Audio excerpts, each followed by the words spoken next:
Halo teman pemilih dimanapun kalian berada, jumpa lagi dalam obrolan santai namun tetap informatif di podcast KPU Kabupaten Kulon Progo. Podium, podcast demokrasi dan pemilihan umum, karena suara kita harus didengar.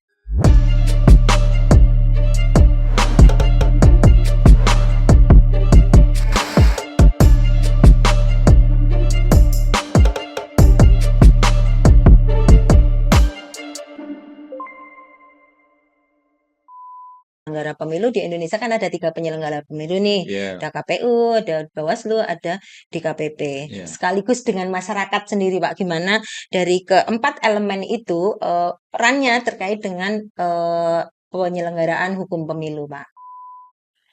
Pemilihan umum itu seolah-olah itu hanya perhelatan para elit politik. Misalnya kalau ada kasus nih, Pak, saya sebagai masyarakat, sebagai pemilih gitu Iya, ya, Pak. bahwa pemilihan umum itu kan 5 tahun sekali. Kesempatannya hanya 5 tahun sekali. Itu adalah kesempatan emas bagi pemilik demokrasi, yaitu masyarakat, untuk menentukan siapa yang akan diberikan amanah. Itu penting.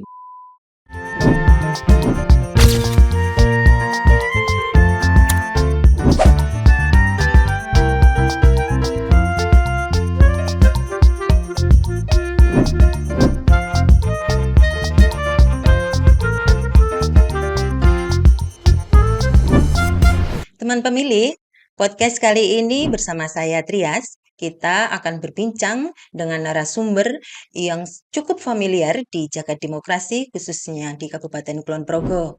Kiprah beliau di dunia kepemiluan sudah tak diragukan lagi. Dan saat ini beliau menjabat sebagai Ketua Divisi Hukum dan Pengawasan KPU Kabupaten Kulon Progo.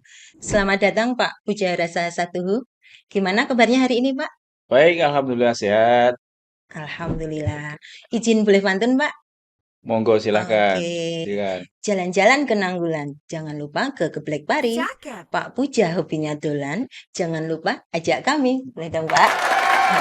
Oke. Pak Puja, boleh dong di-spill sedikit pengalaman Bapak di ketika mulai berkecimpung di dunia kepemilian itu seperti apa? Baik, terima kasih Mbak Trias. Oke.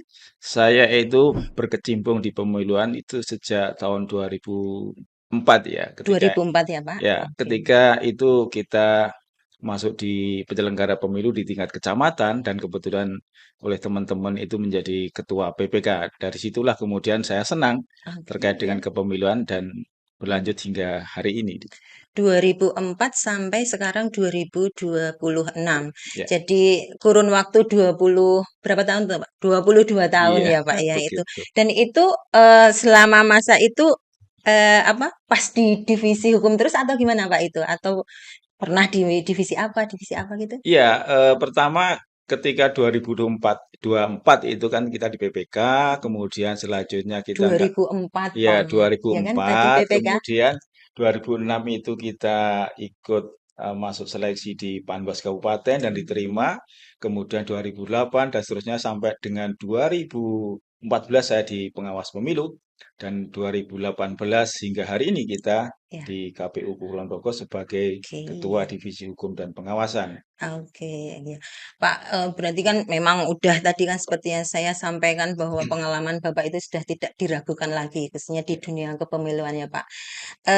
Rentang waktu 22 tahun itu, Pak, kalau Bapak melihat ya, setiap di hajatan pemilu itu yang ditunggu-tunggu masyarakat itu tuh pasti hasil pemilunya gitu, Pak. Iya, iya. Kandidatnya yang jadi siapa, Mhm, kemudian perolehan kursinya dari partai mana, mhm. berapa persen gitu, Pak. Nah, terkadang itu malah justru ada proses pemilunya yang terlupakan gitu. Salah satunya terkait dengan hukum pemilu ini nih, Pak. Nah, Iya. itu masyarakat itu sepertinya kurang peduli ini. Ini bagaimana, Pak, supaya masyarakat itu bisa biar bisa peduli terhadap proses atau hukum pemilu itu sendiri, tidak hanya pada hasilnya gitu, Pak. Baik, terima kasih Mbak Tias. Eh, di dalam negara demokrasi, Ya.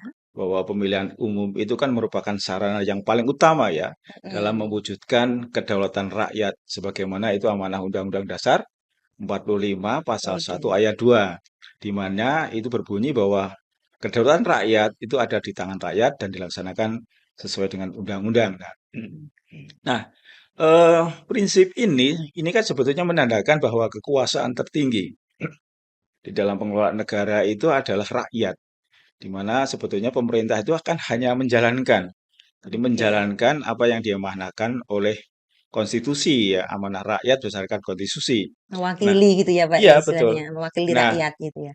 tapi kan seringkali kemudian sampai hari ini saya melihat begini, pemilihan umum itu seolah-olah itu hanya perhelatan para elit politik. Oke. Itu yang kemudian yang perlu kita sadarkan kepada pemilih bahwa sesungguhnya itu bukan miliknya para elit. Justru itu adalah milik daripada masyarakat yang Oke. diwakili oleh pemilih ya. Jadi konsep ownership atau sebuah kepemilikan masyarakat ada dalam proses pemilih itu baik itu di pemilihan umum maupun pemilihan kepala daerah itu penting untuk ditegaskan kembali guna menciptakan pemilu yang berintegritas, Oke. kemudian partisipasi yang baik dan berkeadilan. Nah, pemilu itu kan merupakan momentum yang strategis sebetulnya. Jadi rakyat itu yang memiliki demokrasi, pemilih itu Oke. memiliki Oke. demokrasi atau Iya. owner.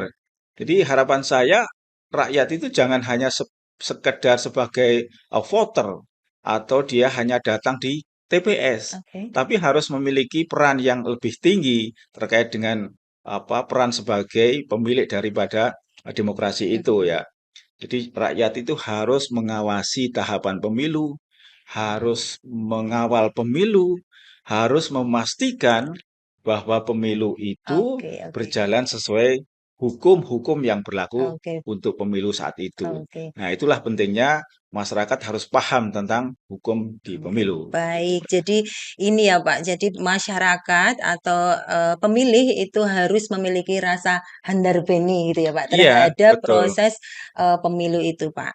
Nah, itu di dalam proses itu kan sudah dihadirkan hukum pemilu ya Pak yang di iya, sana tentunya tujuannya supaya dijadikan pedoman gini loh Pak, dijadikan betul, pegangan istilahnya gitu ya iya. Pak. Nah, tetapi gimana Pak Bapak melihat realitas di lapangan yang terjadi itu apakah memang sudah benar-benar diterapkan atau justru sebaliknya nih Pak nih terkait dengan proses penyelenggaraan pemilu? Ya, terkait dengan ini ya, sebetulnya ini juga pengalaman pribadi saya ketika dulu Ya, menjadi anggota Panwas oke. dan kemudian sekarang berlanjut di KPU itu ini memang begini. Ketika dulu, ketika saya masih menjadi Panwas dulu memang ada beberapa masukan terkait dugaan pelanggaran terkait pemilu.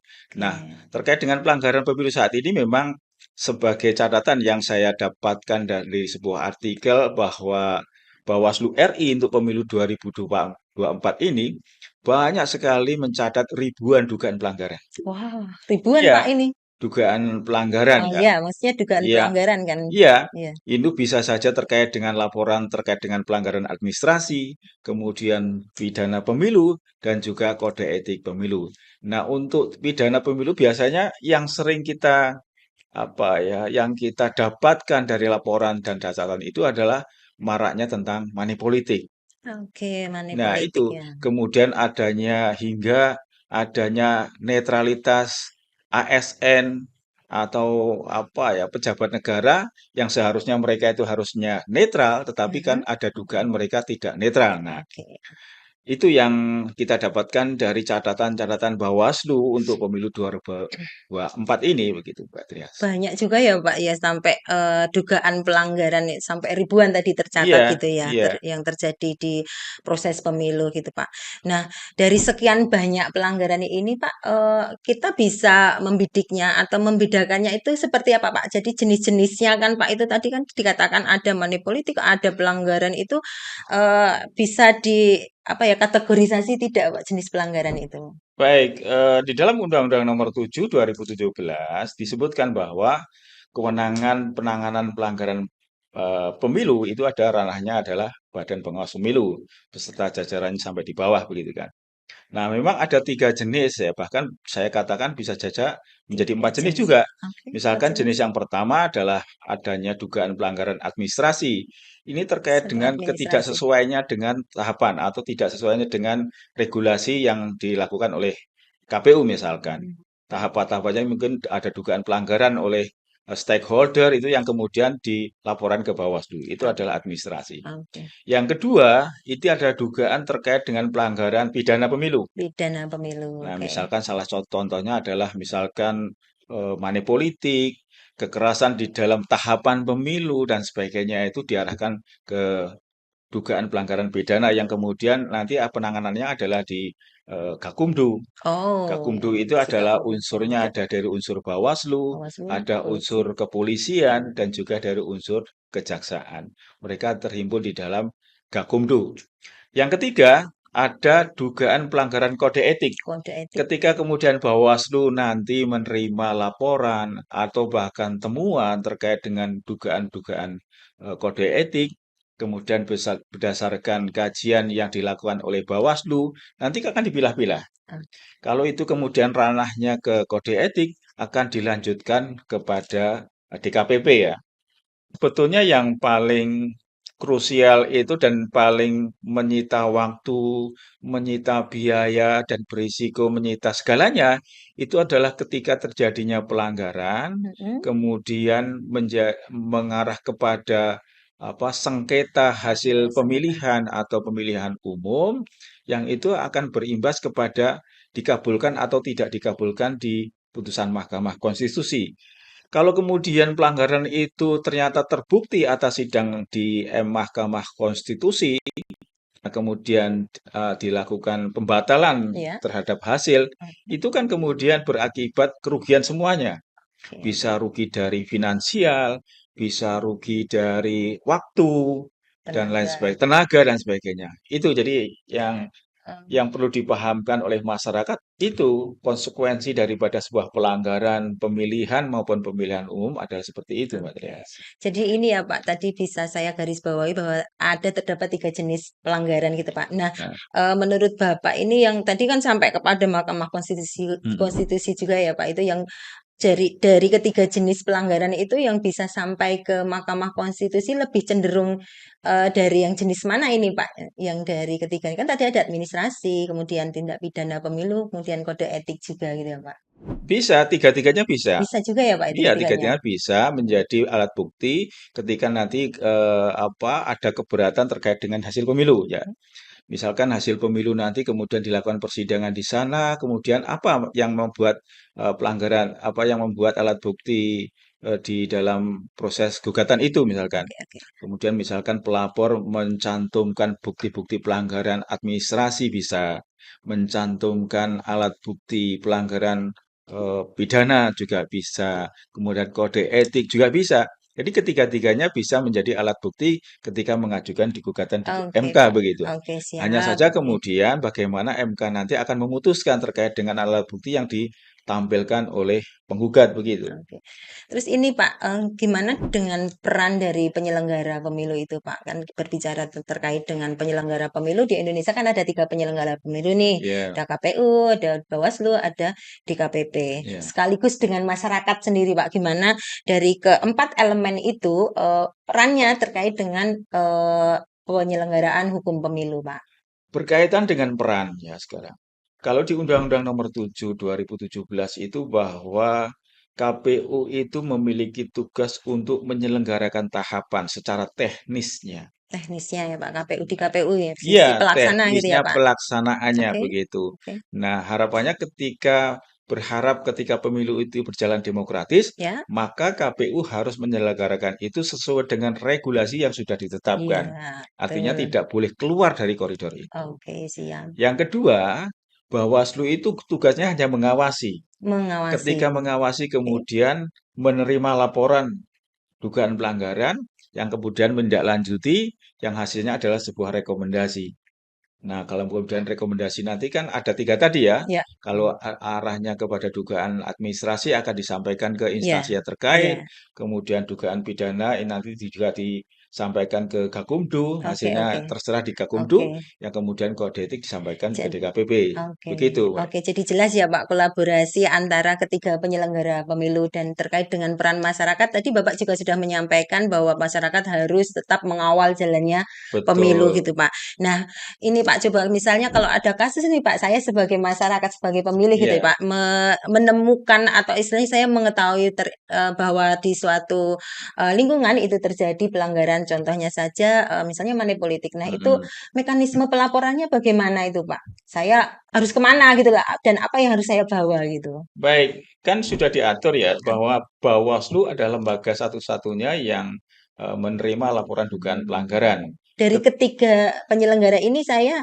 Ya, ke oke, Bawaslu, Bawaslu. Pertama Bawaslu. kali ke Bawaslu gitu ya Oke, Pak. ya, iya ke Bawaslu. Jadi terkait dengan pelanggaran pemilu, ini kan Oke. perkara pemilu ya. Iya. Masuk pertama kali pintu awalnya ada di Bawaslu. Oke. Jadi misalkan menemukan dugaan money politik misalkan, maka harus sampai ke Bawaslu, kemudian menyampaikan identitas pelapor harus lengkap, kemudian memberikan alat buktinya, Oke. kemudian kalau bisa menghadirkan dua saksi begitu. Nah, nanti pasti akan ditangani oleh Badan Pengawas Pemilu. Nah, terkait dengan kajiannya tergantung bagaimana Bawaslu mensikapi terkait dengan dugaan pelanggaran itu begitu. Itu identitas pelapor harus Pak itu Pak. Iya, harus. Soalnya itu Oh, kan salah satu pembunuhan formal ya, itu harus dipenuhi kan begitu. terkadang ini ya Pak, pemilih atau masyarakat itu takut gitu loh Pak kalau mau melapor kalau harus melampirkan identitas gitu Nah, loh Pak. itu yang perlu saya sampaikan kepada masyarakat. Karena pemilihan umum itu sebutnya kan ownernya, itu kan pemilih ya. Iya tadi di Seharusnya awal, pemilih ye. begitu, harusnya Iya berani iya. ketika Berani gitu ya Pak. ketika tugasnya adalah mengawasi, mengawal dan memastikan bahwa tahapan pemilu itu sesuai dengan regulasi. Oke. Ketika menemukan sesuatu yang tidak sesuai regulasi, masyarakat harus berani.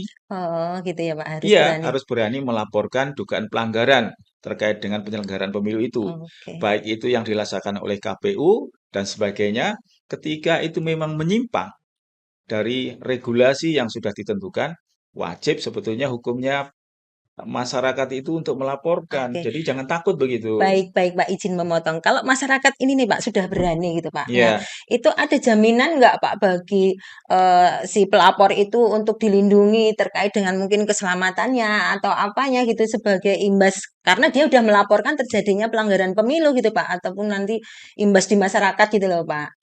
itu sebetulnya kan ranahnya di Bawaslu ya. Oke. Ranahnya di Bawaslu terkait dengan perlindungan saksi dan sebagainya. Iya, iya. Jadi mungkin masyarakat bisa langsung datang ke Bawaslu terkait dengan dugaan pelanggaran ya kemudian ada ketakutan ketika menjadi saksi. Itu Mm-mm. masuk aja ke Bawaslu, datang Oke, aja ke oke. Bawaslu Oke, siap. terkait dengan persyaratan itu begitu ya. Oke, siap, Sehingga siap. masyarakat nanti akan berani untuk melaporkan adanya dugaan pemilu. Oke, jadi masyarakat harus berani gitu ya Pak ya. Iya, iya. Oke Pak, ini Pak sebenarnya masih pengen banyak ngobrol ini dengan Bapak Oke. karena suatu dan lain hal ternyata kita harus akhiri. Tapi Pak sebelum berakhir mungkin ada pesan atau tip and trik tip-tipnya buat pemilih Pak untuk supaya bisa sadar terhadap hukum pemilu ini Pak. Baik, terima kasih Mbak Trias. Yang ingin saya sampaikan kepada masyarakat luas bahwa pemilihan umum itu kan 5 tahun sekali. Kesempatannya hanya 5 tahun sekali. Itu adalah kesempatan emas bagi pemilik demokrasi, yaitu masyarakat, untuk menentukan siapa yang akan diberikan amanah. Itu penting. Oke, Sehingga masyarakat harus berani untuk mengawasi, mengawali, dan memastikan bahwa tahapan itu sesuai dengan regulasi. Harapannya tentu untuk menghasilkan mereka yang diberikan amanah itu betul-betul bisa membawa aspirasi para pemilih. Nah, oke, tentu tujuan akhir daripada memilih pemimpin itu adalah kesejahteraan yang didapat.